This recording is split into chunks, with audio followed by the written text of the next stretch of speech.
El perspectivismo de Ortega y Gasset. El perspectivismo, o la doctrina del punto de vista, es el nombre con el que se conoce la posición ontoepistemológica de Ortega. Se trata de una concepción de la realidad y de la verdad que no sólo se separa del racionalismo y del relativismo, sino que critica ambos. La doctrina del punto de vista es también el título del 10º y último capítulo del Tema de nuestro tiempo, una obra que Ortega publicó en 1923, el mismo año del golpe de Estado que da inicio a la dictadura de Primo de Rivera. Un año antes, en el 1922, se había producido el ascenso al poder del fascismo en Italia. Y 5 años antes, con la Revolución Rusa de 1917, Ortega había asistido a la llegada al poder del comunismo. Según nuestro autor, el éxito de estos 3 totalitarismos es la expresión política de la crisis que está viviendo la Europa de aquel tiempo. ¿Qué está en crisis?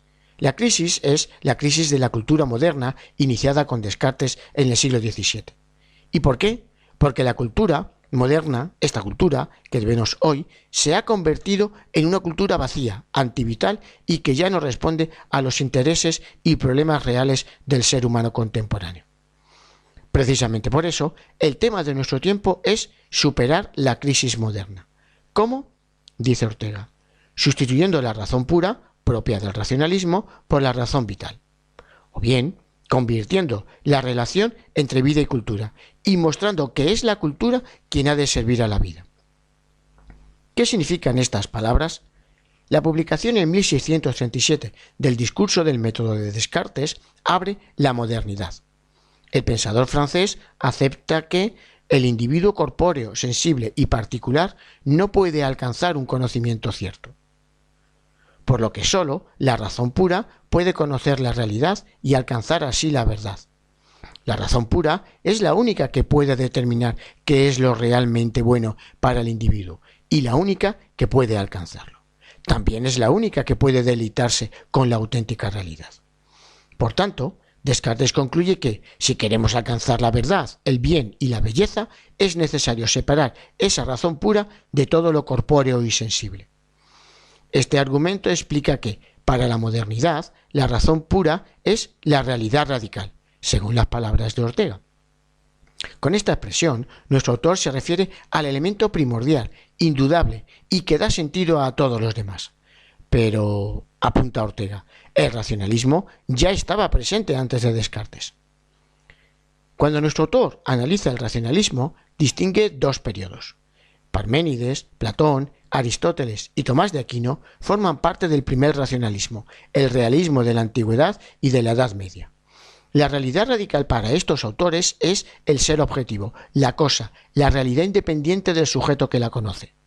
Según los realistas, esa realidad son los seres inteligibles. El ser de Parménides, las ideas de Platón, las formas aristotélicas o las esencias tomistas son distintas definiciones de esa realidad inteligible.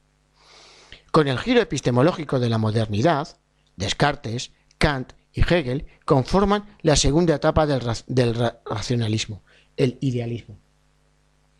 El centro de reflexión ya no es la cosa externa, sino el sujeto que pretende conocerla. Dado que el objeto de conocimiento es inteligible, el sujeto que pretenda conocerla también debe serlo.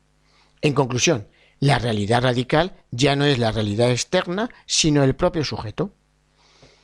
La sustancia pensante cartesiana, la razón pura kantiana o el espíritu hegeliano son destacados ejemplos del modo en que el idealismo entiende el sujeto. Así pues, el realismo propone que el elemento indudable y explicativo del resto es la realidad inteligible.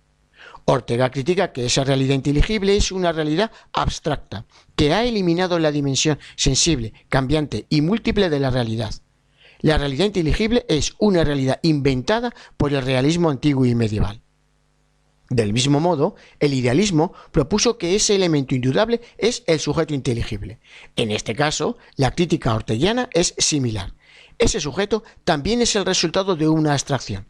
El idealismo ha eliminado, intencionadamente, todo lo que de vital e histórico había en el sujeto. Frente a estas 2 concepciones de la realidad, como realidad radical, Ortega propone que el elemento primero y esencial es la vida, ¿Qué es esta vida? El pensador español ofrece muchas definiciones. Es el conjunto de todas nuestras vivencias, o nuestro sentir, pensar, sufrir, amar, imaginar, desear. También los define como todo aquello que somos y hacemos. Un representante destacado del realismo, Aristóteles, estableció en el siglo IV a.C. las categorías del ser, diferenciando entre sustancia y accidentes. Por su parte, Kant, representante del idealismo, también propuso unas categorías, pero esta vez del entendimiento. Ortega también va a describir las categorías de su propuesta de realidad radical, de la vida. Estas categorías son los rasgos que definen la vida. En primer lugar, la vida es consciencia de vivir, es decir, vivir es ser consciente de que se está viviendo. En este sentido, la vida puramente biológica de nuestro perro no es vida, pues el perro no es consciente de que está viviendo. Su vivir no es vivirse, su sentir no es sentirse. Por eso, la vida es solo la vida humana. En segundo lugar, la vida es nuestra vida. Mi vida es mi vida y es distinta de la vida de otro. Sentimos que nuestra vida es nuestra, no es transferible y que la vida de otro es distinta. Mi vida soy yo. En tercer lugar, vivir es vivir en un mundo. No existe una vida fuera del mundo. Desde que tengo conciencia de que vivo, tengo conciencia de que vivo en un tiempo, en un lugar, en una familia, en una sexualidad, en definitiva, en un mundo. Precisamente, ese mundo en el que vivo expresa la dimensión de fatalidad de la vida, de determinismo. Vivo en una circunstancia de la que no puedo deshacerme. Mi tiempo histórico, mi lugar geográfico, mi contexto sociocultural, mi contexto familiar, todos ellos limitan mi vida.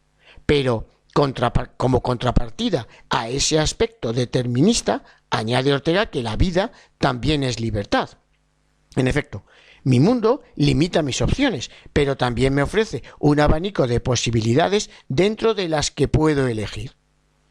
Finalmente, la vida es futurición. Evidentemente, vivimos en el presente, pero vivimos volcados hacia el futuro. Todas nuestras decisiones y acciones se realizan pensando en sus consecuencias. Todo lo que hacemos, lo hacemos para algo, y ese para algo está siempre en el futuro. En conclusión, la vida, que soy yo y circunstancia. El yo puro, racionalista, es un yo que prescinde de su circunstancia. Por eso es extravital, es una abstracción.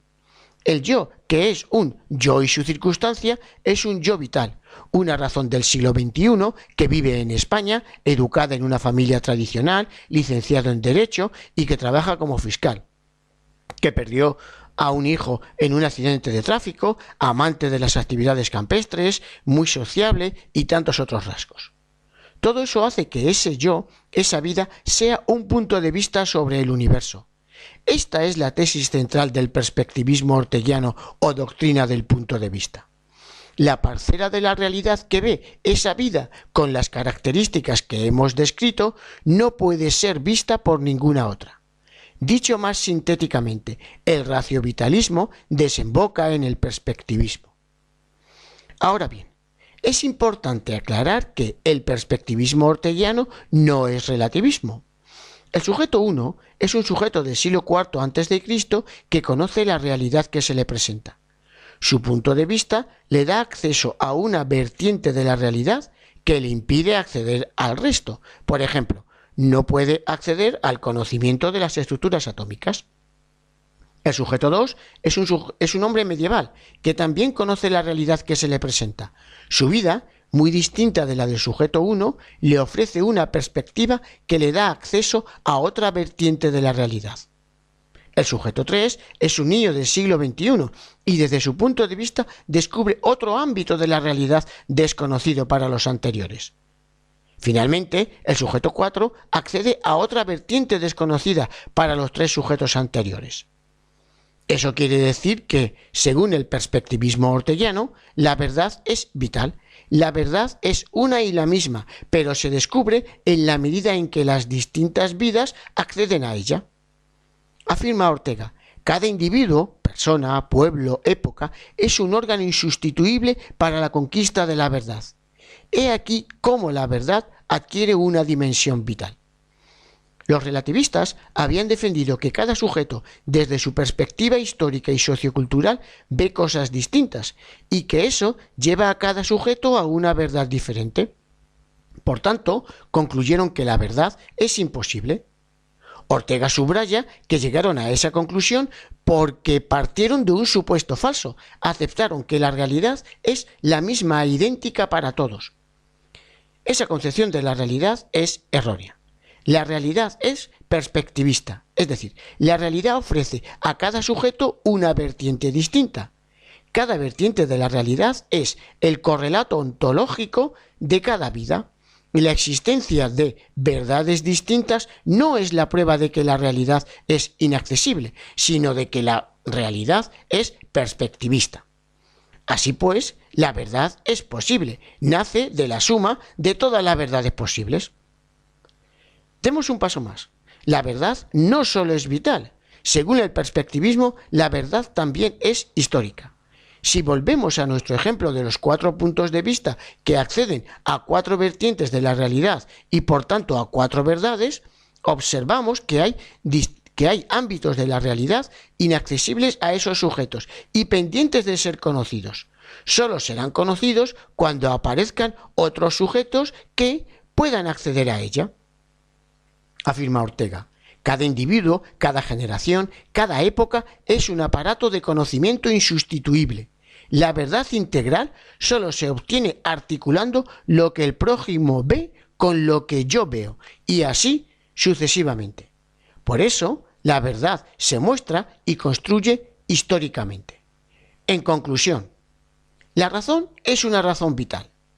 Esto es lo que defiende el raciovitalismo. Y por tanto, todo yo es un punto de vista, es decir, perspectivismo. De esto se deduce que la verdad es perspectivista, es decir, es vital e histórica. Y la realidad expresada en esa verdad también es perspectivista, es verdad, es vital y es una verdad histórica.